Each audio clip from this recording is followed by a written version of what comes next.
that great institutions are institutions which are built by leaders. What does it take to make a strong academic institution? One, it takes a value foundation. Institutional culture has to be built. And when there is this institutional culture, the buildings, all these things, facilities will automatically come. For all these to happen, the values are to be set right from the top till the staff and UDS staff who are working in the system. I think it would have been wonderful if this whole session would have been converted into what we call it as a coffee with all of us sitting over here. That would have ensured that we are able to start on time. Let me just check up. How much time do we have? By what time? Hemant? Hemant is outside. All right, he's getting with it. Damini, how much time do we close? I think we've lost a About bit of an time, hour? but I suspect we should have an hour or so. Let me just still double check and get back This is to you. about 11:45. Right. I'll just still come and give you a note once I know better. Fair enough, fair enough. Yeah, fair enough. Depends on how we do. Depends on how we do. Well, good morning to all of you, and let me at the outset welcome all my fellow panelists sitting over here, whom I have known directly or indirectly. And you know, this is something that happens when you have been in education for several decades, that you seem to know almost everybody, and yet sometimes you feel that you don't know anybody around. That's what happens around when you have been in education for several decades. Well, when Hemant called me up and said that he would want me to start with the very first kind of a conversation, I won't call it as a panel discussion, because he said it's a community gathering. So you can't call up, you don't have a panel discussion in a community gathering. You have more of a conversations. You would have something like let's say getting everybody around and talking to each other on some of the issues that you would want to discuss today. So when he said that, well, we are wanting to really understand what it takes to, or what is it that makes a great institution. And that got me into a thinking. And I said that, okay, fair enough. And when he told me about the panelists, and I have, see the range. On my extreme right is a leader who spent time in industry, management education, and is building up a great liberal arts institution in Pune. We have a scientist, a policymaker, a regulator he was, a vice-chancellor, not just of one, but also of a state university also. And so who understands both the sides, the state and the private. And we have an engineering over here, sitting right over here. And I happen to come from the management world. So it's a world which we will be traveling around, which will be very diverse. So you can very well imagine that this conversation is going to be very interesting. So what got me into thinking was that if we start decoding a great organization, and my mind just simply went back to a long time back, a study that I had read of Jim Collins of, you know, how organizations decline and what it means to be a great organization, and is it that the great organizations happened by chance, or are they really built over a period of time? And so therefore I felt that, well, that's a great kind of a perspective, that if we have to be talking about great institutions, do these great institutions happen by chance? Or is there something that really goes behind it? What is it that goes behind that? And so therefore, when I started looking at it, and and what were the names that came to my mind are obviously some of the names with which many of us are familiar with. Maybe if we were to look at in India, for example, the names that would come up are that of the IITs or the IIMs or the IISc, etc., that we talk about, the Indian Institute of Science, etc., or the Indian Statistical Institute, etc., or ISRO, for example, that comes to our mind. Globally, when you start thinking about it, when I started thinking about it, it was something like a Stanford or a Harvard or an MIT that was coming to my mind at the top of the mind kind of things. Or it was Oxford or Cambridge or any of them that was there. So what is it that has made them great? And I said, who could be a better persons to talk to than just the colleagues, the peer group over here. And let's start off talking about it. That what do you think, Rajan? You have been in Mumbai with us in SPJN, and you were changing the whole direction of thinking in SPJN, and now you are leading a. So what I would think is that maybe we could spend some time trying to understand from you, what does it really take to, or what is a great institution according to you? What was it great?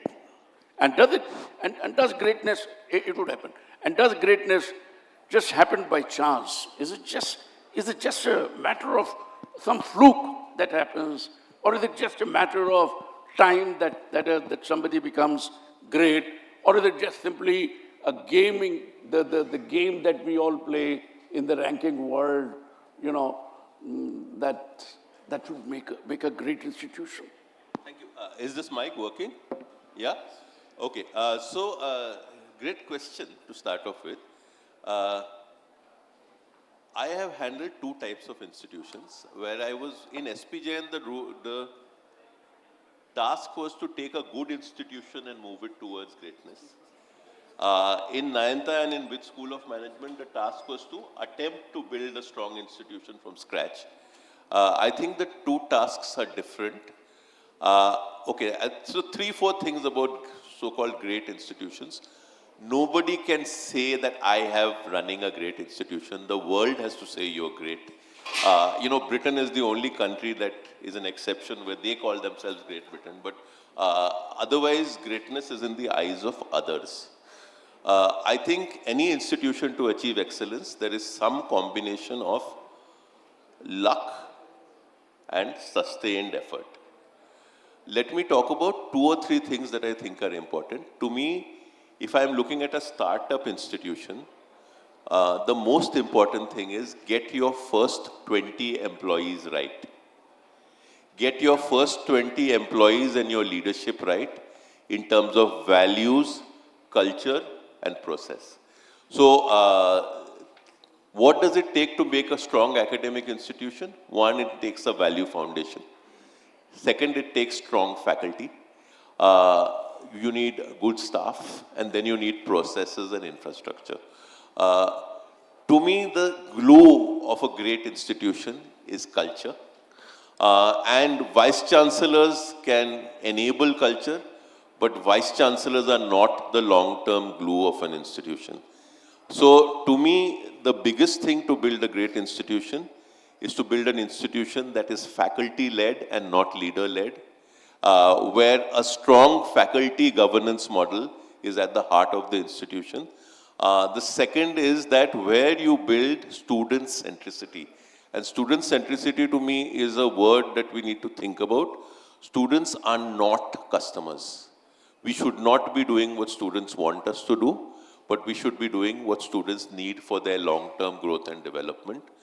but an institution which puts the interests of the students first, which is non-hierarchical, non-bureaucratic, responsive. I have this idea which we have been talking about in Nayanta called a listening university. What does it look like to be a university which really listens to its stakeholders, whose processes are flexible? But I would say, for instance, then there is this second debate in academia. Are you a teaching institute or a research institute? I believe if you want to be a great university, you have to hire strong researchers who are also good teachers. To me, if you want to build a student-centric institute, it means that your faculty must be willing to spend time outside the classroom with students. Many of us have been students, and we can talk about a teacher who has touched our lives. Typically, that touching of life has never happened in the classroom. It began in the classroom, but went on to a conversation beyond the classroom. So how do you recruit teachers who really care about students? Last perspective about rankings, I believe nobody should run an institute for rankings. You should run an institute that you believe in, and ranking should be a happy side effect of building an institute that you believe in. So purpose must overwhelm rankings, and culture is not leadership driven. It can be leadership enabled initially, but over a period of time, the custodians of culture are the people who are permanent in the institution. Vice-Chancellors come and go, faculty stay. Vice-Chancellors come and go, alumni stay. Student culture survives from batch to batch. So building a strong, supportive, collaborative student culture, building a faculty body which is student-centric and which owns the institution, and hiring for quality as well as for attitude. I think that's... Thank you, Ranjan. And you very rightly said that, there's something called as an element of the people. I mean, this is something very interesting. That if you get your people right, if you are able to create that kind of a sense of confidence, and if you are able to get the kind of people to really go along with you and believe in the kind of values that you are wanting, or as a leader, you want the institution to really work on, then in that case, there is a kind of that the institution does become one of the great institutions. That's the very critical part, a very, very critical piece over here, that of the people part of it. And the second is obviously this whole aspect of the stakeholder, because again, one of the aspect of stakeholder is the people part. Dr. Pillai, you have been leading the institutions. Both of you have been leading the institutions. I've had, so therefore, I would like to now understand from you, what was it really like to lead a public system, and as opposed to, let us say, a private system? And you have been a scientist. Is it such a kind of a mathematical equation in a leadership? Ranjan was talking about the people, and obviously people bring the ambiguity element also, There's a whole lot of an ambiguity, there's a whole lot of perspectives, perceptions come in, their own kind of a belief system comes in. But then, what do you feel about it? Thank you. Thank you, Dr. Rajan Saxena. We have all worked together in building universities and building institutions, all of us. I have been a teacher for the last 55 years in the university system. I sincerely believe teachers build universities, teachers and teachers only, nobody else. Wherever the independent initiatives of teachers, that is the faculty, that is promoted, that institution will sustain and that institution will survive. And therefore, academic freedom is some sort of equal to institutional freedom, academic freedom. Wherever independent initiatives of academics have been promoted, that institutions have come up. That, of course, I don't want to cite examples. And of course, the question Dr. Saxena put is what to make a great institution? Great institution, of course, when we think about great institution, we think about ivy-colored buildings, cathedral-like structures, and now, what is that, glass, in the 21st century, completely glass building, all these things. No, it's not the university. It is only the brick and mortar of the university. It is the academic soul of the university that's more important, academic soul. And that is why, of course, I have worked in public university. I have been a teacher up to a professor and dean in a university system, conventional university system. And then I had occasion to build a new state university. I had occasion to work with one of the largest open universities, the largest open university in the world, Indira Gandhi National Open University. I have seen institutions like Satyabhama University. I had occasion to visit them when I was in the University Grants Commission. So we see different types of institutions in this country. And of course, there is a famous saying that an institution is the lengthened shadow of an individual. And this individual, in the case of universities, these institutions are lengthened shadows of the academics. For example, universities we come to know through very eminent professors. When we think about, of course, starting with a few teachers, we have to just think about maybe after 15, 20 years, we will have, this university is known for its science by this name, for its engineering by this name, for its management by this name, for its physics by this name and all that. It is also important to look at the legacies of the universities and institutions in this country. Dr. Saxena mentioned about Indian Institute of Science. What was the origin of Indian Institute of Science? It was Vivekananda's advice to Jamshedji Tata when they were traveling together in Jamshedji Tata was going to bring a steel company into India, and Vivekananda was traveling for the Chicago, and there was a conversation. And then Vivekananda asked him, why, of course you are bringing steel companies and all that. Why don't you think about somebody who can think about steel, research about steel, and do something in steel and start a research institution in India? And that is the genesis of the so-called Tata Institute. It was only Tata Institute in Bangalore. Now it is Indian Institute of Science. That's, of course, that is history. Similarly, when it comes to, of course, Mr. Gadkari also was mentioning about industry collaboration. For example, look at industrial legacy also. For example, I come from the chemistry field. From Calcutta, of course, people maybe, Acharya Prafulla Chandra Ray. He started the Indian chemical industry. Acharya Prafulla Chandra Ray from Calcutta, he started the chemical industry. Of course, now we have chemical industries. For example, in the Western Belt, we have chemical industries. Similarly, if you just look at the Western examples, Stanford and Silicon Valley, they go together. For example, one professor identified two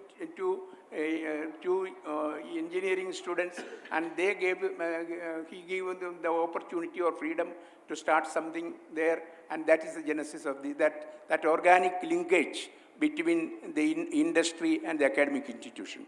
And of course, now what is happening? For example, in our country, large number of, we have 1,100 universities now. 600 are in the private sector. Good number of industries are coming with propositions for starting institutes, starting universities.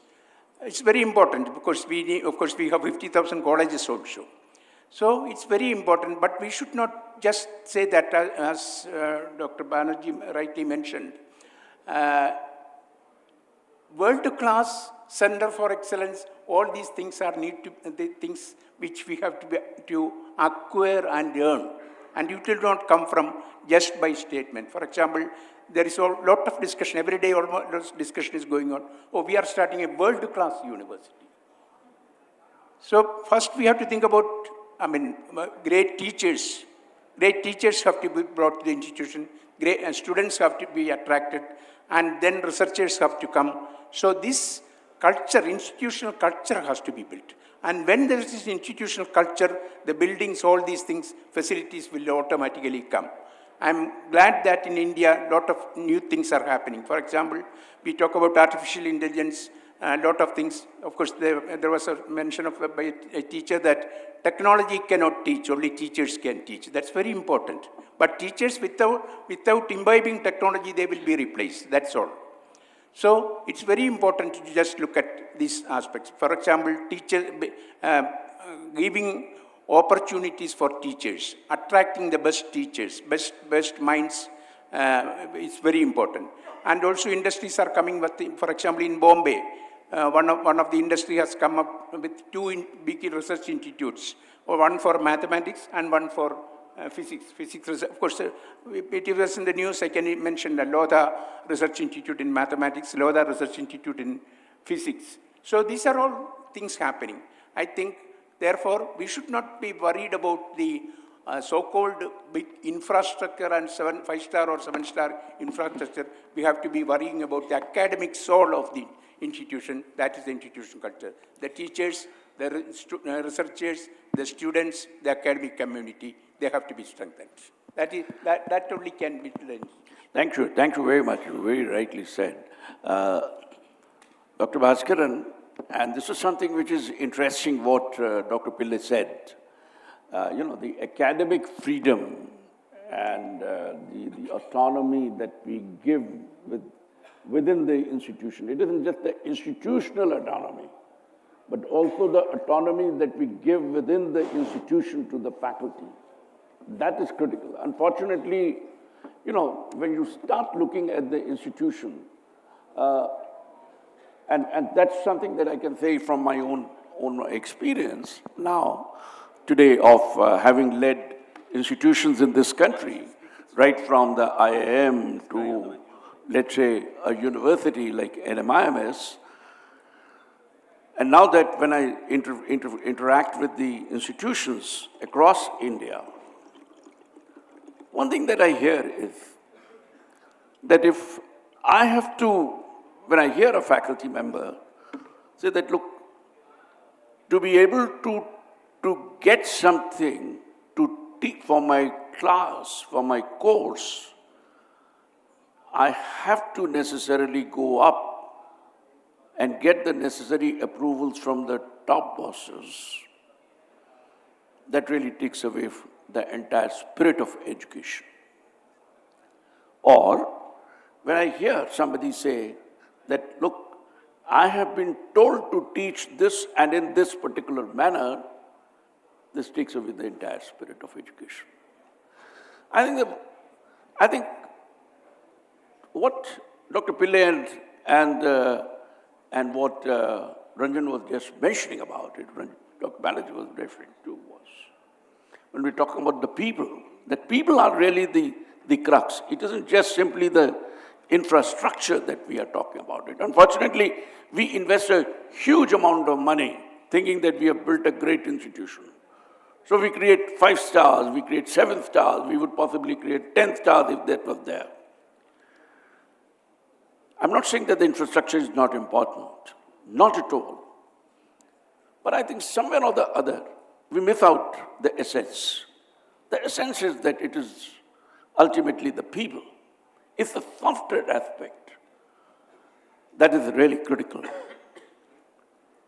And the other part was very clearly that when we start talking about the academic freedom, because if we are talking about knowledge generation, if we are talking about, let's say, the knowledge dissemination as being the core purpose of education, what is the core purpose of education? It's a transformation. Transform the society. That's what the minister was just referring to. That ultimately, at the end of the day, as an institution, who are we? We are there as engines of transformation. We are not out there to give a degree. We are there as engines of transformation. And if we are there as an engines of transformation, clearly, who would be the transformers? Transformers are clearly our faculty members. Who will be transforming? Because once they are really transforming, once they are creating that kind of impact in the classroom, the change starts happening. That is the kind of a crux. So the academic freedom is one thing which is extremely critical. And another aspect was and from there then I want to really take it forward. You know, about the leader part of it. And I do want to spend a little time on that. Personally, going back on whatever that when I look at my experience or when I look at the leaders with whom I interact with,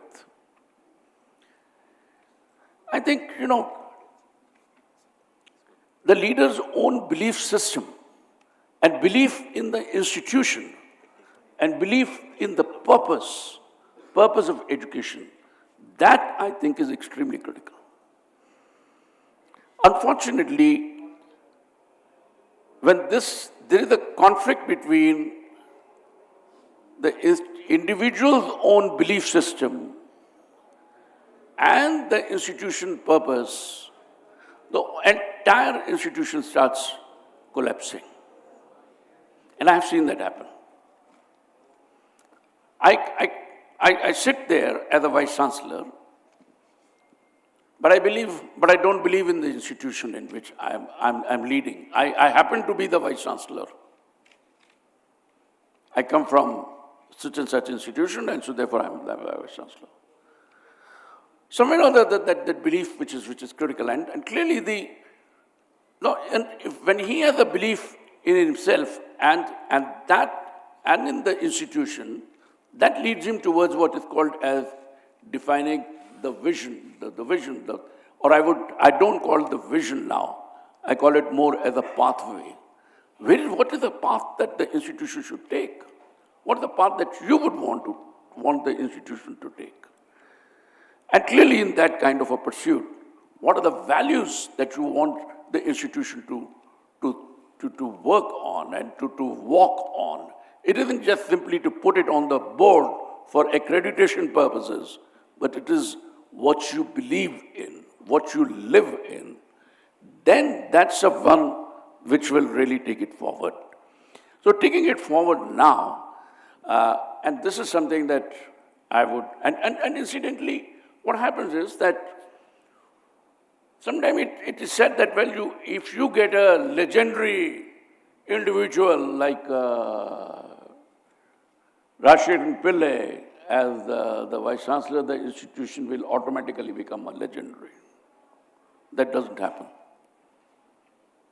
It will never happen. Does it really happen that way? Does it happen, sir? Ranjan, would it happen that way? That if I get a legendary person, the institution will become a legendary?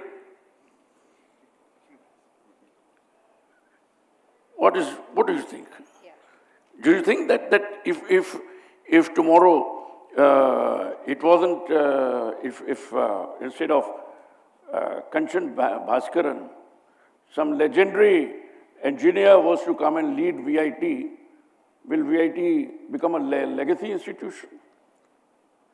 Good morning, all. It's a great directions what sir is leading. Great institutions, they are contributed by all the factors. I would say very simply, great institutions are the ones which are creating great leaders, innovators, researchers, and entrepreneurs. And towards that, only the VC cannot do anything, and only the infrastructure cannot do anything. The leader of the institution or the founder cannot do alone. We have to have, right from the founder, the directions what he is taking, the values what he is inculcating into the faculty, and through them to the students, and how they are provided with all the, it was told, the technology itself cannot teach. But the best use of technology can make a teacher to be a great teacher, and how to effectively use, and how to have the institution as a whole have very good infrastructure, and for that holistically all these people, the stakeholders, completely, we have all got to work. And without good faculty, a vice-chancellor cannot do anything. The faculty ought to be good, and the faculty ought to be trained. And this is a very volatile state of affairs, what we have in the world. And all the subjects are changing. We may say that mechanical is the same mechanical engineering, the same textbooks we are having. Electronics has completely changed from vacuum tube to the latest FinFET and all. And we have the electrical engineering with the smart grid and all that, electric vehicles on the road. And you have by all the automobiles using all these electronics, all these we never imagined. But the faculty members are to teach those who are with, even in our institution, we have faculty with 40 years of experience. So imagine what they would have studied. But they have got to dynamically keep up with the trends what are happening. Therefore, the institution's focus is important, and how the world is changing, what industry is expecting from us, we need to know. Based on that, we have got to dynamically keep changing the programs, the subject contents, everything, even right up to the infrastructure, we have got to keep changing, keep updating. If we do that, it is going to be a great environment what we create. And we, for our country, I would also say that it's the most populous country, and we have the biggest tertiary age population. And we need to have quantity of students whom we are educating, and also to have good quality. For that to happen, our university was founded in 1984, but we were affiliated to Madras University till 2001. And when we got established, the first batch of students, out of 9 medals what came out of Madras University, 8 medals VEC then, Vellore Engineering College, got it. 8 medals out of 9 medals, because of the effort put by the founder and his team and the faculty members, how the students were getting educated, how they are being trained, how they have the sort of practice what they should have as a student in the laboratories and in the field. Therefore, for all these to happen, the values are to be set right from the top till the staff and UDS staff who are working in the system. Otherwise, we have in one campus 45,000 student strength, and we have 2,000 and plus faculty members and 1,500 staff to assist them. So all these are possible provided we are having great sort of norms, sort of practices what we follow, the values what we put, and through that what legacy we build. I am a Vice-Chancellor. During my tenure, I have got a curriculum revision also done. As a deemed to be university, we have that privilege. Whatever the industry right now is asking for, we are able to give it. And we are able to put, even across our own program core, university core, and open electives and all, I am able to give, based on the requirements, the sort of courses what we do. And in our university, I would say, in the recent curriculum, 40 credits I have got, 1/4 of the total credits for open electives, under which what I have put is, we have got today not only mechanical engineering students should study AI, should study robotics, should study design drones, and all these are possible only if he works with electronics, electrical, and computer science students. Therefore, we are a multidisciplinary university. That is the biggest advantage what we have. And with the 40 credits, what we have is, in those 40 credits, we have cross, trans, and interdisciplinary courses, which are there available as baskets. So the students, if he wants to study mechanical engineering and would want to enhance himself through robotics, for example, automation or embedded electronics, he would be able to do that by taking that sort of baskets of courses from the whole lot.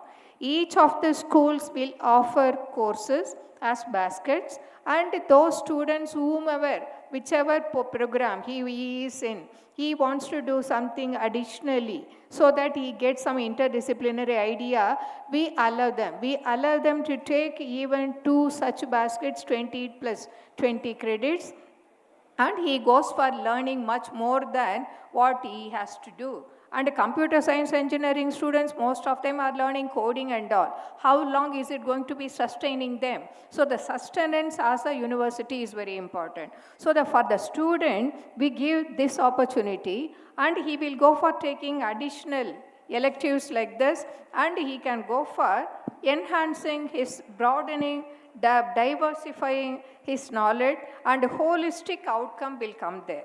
And another advantage what we have in our system is, we are, as I told, a large institution.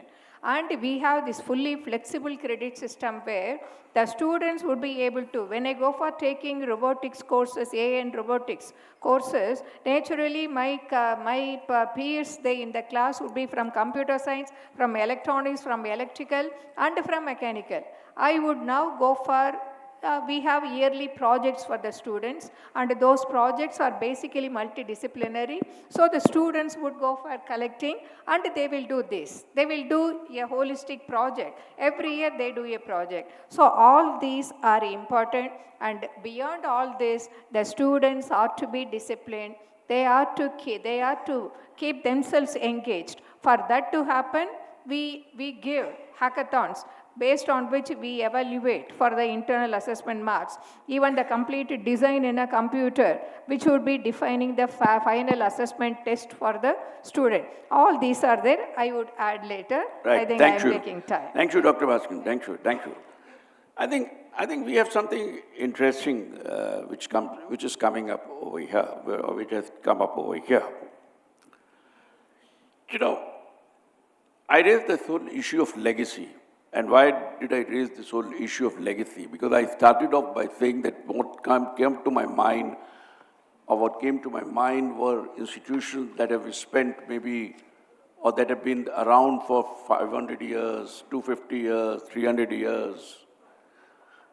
Or in India, they have been there from even either before independence, like or just at the time of the independence when these institutions were set up, like the IITs or the Indian Institute of Science. But here is one part that comes up, and my issue was, and something which I was wanting to really understand, what is really legacy? Is it that I become great because I have been in the business of education, or I have been in education for 500 years, 300 years, or 200 years? Or is it something else? And when I look at the story of India, or for that matter, I look at Asia itself, some of the institutions in Asia, whether this is HKUST that I see, and it's been one of the great institutions that I've often talked about it in my conversations, or the NTU, for example, in Singapore. These are not, they don't have a history of 100 years, 200 years. When I look at in India, for example, SPJ, right? NMIMS, VIT, Symbiosis. These are not institutions that have spent more than 100 years. These are institutions that were born yesterday, I call it as.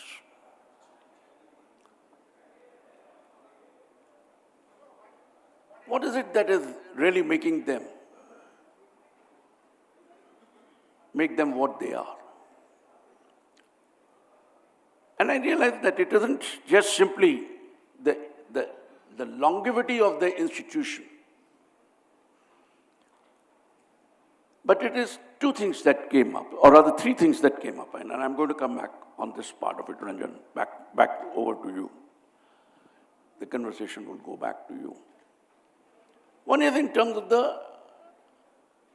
ecosystem, because you are a part of an ecosystem. We are all a part of an ecosystem in which there is an industry, there is a student body, there is a society in which we are operating in.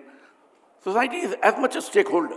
Unfortunately, when we look at industry, every time we are looking at it only from an industry point of view. But society has a much bigger stake, because if you don't understand the society, then for whom are you developing the graduate? What kind of a graduates are you going to be developing? What kind of engineers are you going to be developing? So the society becomes important, as an important stakeholder in this whole system, ecosystem itself. The second part of this is in terms of the change. Institutions are changing. They aren't remaining constant because the environment is changing. Ecosystem is changing. People are changing. Their aspiration levels are changing. The structures of the society are changing. The geopolitical environment is changing. Technology is changing. Everything is changing. So you can't be teaching, let's say, English literature the way that I taught, or I taught 100 years ago. Or in a liberal arts program, for example, I won't, when we were designing it and my dean came, my founding dean came, and she said that, what is it that we should be doing when we talk about history and things like that? I said, why do we, the students don't want to really know history the way we have been teaching, as an example.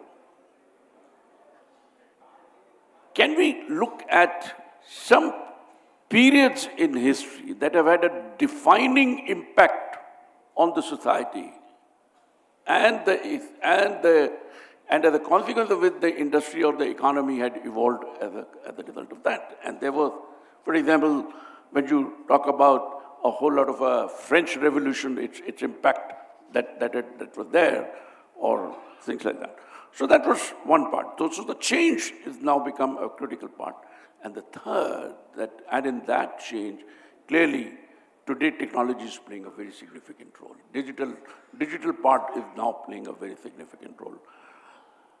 Unfortunately, when we talk about digitalization, everybody starts talking about, computerizing a few papers or computerizing some aspect of the institutional life itself. Digitalization is much more than that. It's a whole value system with which we all live with, much the same way as we live with when we talk about some of the value systems like honesty, ethics, or integrity, and things like that. So change and ecosystem.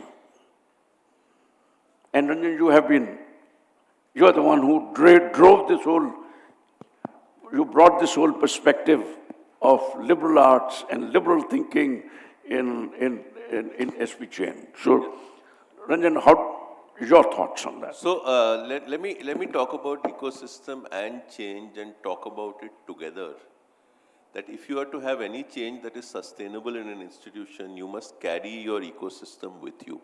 And let me give you a very simple example. I came to SPJMR after we had a leader for 28 years, the late Dr. Manish Shrikant, and there was no leader for 1 year. And to put it mildly, it was chaos. And there were a lot of cultural issues, there was a lot of ambiguity. And I remember going into my first faculty meet and introducing myself. And somebody asked me, what is your vision for the institute? I have not yet joined. I'm going to join 1 month from now. And I said, I will not tell you what my vision for the institute is, but I will tell you what I will do. After I join, I will speak to each faculty member one-on-one for at least an hour. That was 50 faculty, 50 conversations. 2.5 months after I join, we will go into a room and we will together over 2 days create the vision for the institute. Because when we have the vision for the institute, it will not be my vision, it will be our vision. So this importance of moving from my vision to our vision and realizing that if visions are leader-led, they do not sustain. The second element is the ecosystem element, and that is when we created this vision, we did not freeze it. We took the vision to every staff member, every student, and alumni across the world. And we said, we have created a vision system and critique it. Because if this vision system is to go to industry, the alumni are the bridge where that vision is going to go to industry. So that's my first part. Co-creation is messy. Co-creation takes time. But if co-creation is done, then change is sustainable. So that's the first piece. The second piece is that don't try to change the world in a flash. SPJMR, when I joined, was a teaching institute. And I said I want to make it teaching plus research, which means what? We need to bring in research, but we need to do it without weakening the strength of the institution which is teaching. So you don't want to devalue teaching, but you want to bring in something more. And here, I think the idea is you have to give people input before you expect output. So for a year, we brought in the best researchers from London School of Economics, from others, to do research seminars for our faculty. There were faculty who had never written, there were faculty who had researched at B level, who we want. So we tried to improve each faculty incrementally. We did not tell everybody FT50 tomorrow. So you have to invest in people and you have to understand that when you move from teaching to teaching plus research, you have given somebody a certain set of rules for 20 years. You're changing the rules overnight. You can't do it like that. You can't thrust it down. You have to carry people with you. And you have to build up the self-confidence. The third is you have to inject young blood. One of the things we did, which was at that time unusual, but is now becoming a process, but we were pioneers, we went to the IIMs and we said we will do campus placement for PhD students. So I went personally and sold the institute to PhD students, because when you met the PhD students, they said, SPJMR is not a research institute. I said, this is what we are going to do in the next 5 years. I am telling you. And that's how we got the people. So that's kind of one thing I want to say. The second thing I want to say is about new institutes. And the point which Dr. Kanchana Bhaskaran raised about multidisciplinarity. And I think multidisciplinarity is critical, whether you're a technical institute or a broad-based university. And to me, the biggest way to build multidisciplinarity, get students to work on real-world problems. Real-world problems do not come under the oasis of a single discipline. If I say, can you make water low cost and accessible to all people in Pune? It is a chemical engineering problem. It is an economic problem. It is a social problem. No single lens will work. The second thing I want to mention is that teaching has to change fundamentally. The way we have brought up our children is different from the way we were brought up. I think I first argued with my father when I was 19 years old. It was an event. I had to pluck up courage for it. When my children were 11-year-old and I asked them to sit down, they say, why? And the reason is very simple. We have brought up our kids to be friends at a much younger age. The hierarchy in parenting has gone down. Now, when these children come into classrooms, what makes you think they will be willing to accept one-way teaching? They do not recognize the authority of the teacher before you have a position. The authority of the teacher has to be earned. And the teaching, therefore, has to move from two-way. Because students are curious, they are self-learning. 50% of the material they can learn on their own. The classroom is a place to explore questions. So I think pedagogically, questions must become more important than answers. And that's the second element of excellence. Let me stop there. Thank you. Thank you very much, Ranjan. And, I'd like to, unfortunately, one would want to really take it a little more forward and further peel this whole onion itself and see what exactly is the kernel in it. But unfortunately, the time has really been a constraint. I've just been reminded of this part of it that I need to close. But before I really close this whole session, and this is something that I'd like to put my last word on it, because I happen to be the chair of the session, and so they are the chair of the session, I need to put or a moderator, so I need to put my last word on that. I think what all this that we were trying to really put this across is that great institutions are institutions which are built by leaders. There is a strategy always behind it. It never happens by chance. It never happens by chance. And who are these leaders? Leaders who are who have a perspective, who are willing to listen, who understand, who sense the ecosystem, and very importantly, is build then a vision or a pathway, as using the word co-create this kind of a pathway through consultative kind of an approach. The inclusive approach that you build in, the people first kind of a perspective, the student first, the people first, the impact that the institution has on the ecosystem through its programs, through its innovations. That is what is really creating that kind of an institution. What these institutions today are doing, the new gen institutions that are doing today, and which will tomorrow become the great institutions from India, are the institutions that have a deliberate strategy to impact this ecosystem through their programs, through their innovations, and obviously with the faculty kind. Not obviously you can't do it unless and until you have a faculty as much committed to bringing about this kind of a change. So to my mind, change management today, in today's world, is as critical as, let's say, just simply designing the programs or taking it forward. Because change is ultimately the constant. Unless until we keep changing, things will not really happen.